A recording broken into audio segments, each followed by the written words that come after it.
So today we're going to talk about how long does it take to fit a kitchen. Now this does have quite a few variances, especially because of the size of kitchens. You know, they can go from quite a small area to large areas. So what I would look at is the size of a small kitchen would take approximately about 2 weeks. 2 weeks, don't go to they're shit.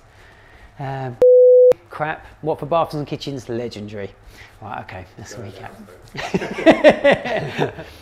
So today we're going to talk about how long does it take to fit a kitchen.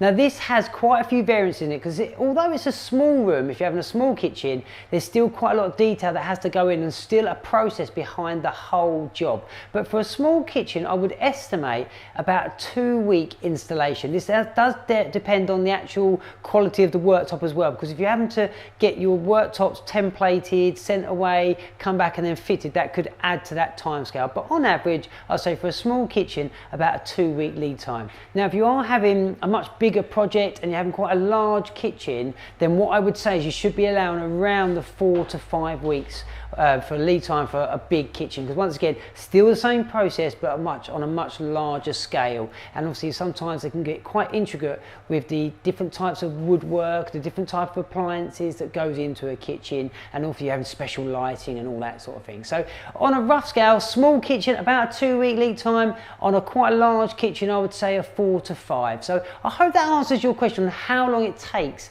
to fit a kitchen. So if you want to go check out all my blogs, videos and articles, please do so, because they've been designed to help you with your home improvement project. So go check them out and I'll catch you next time.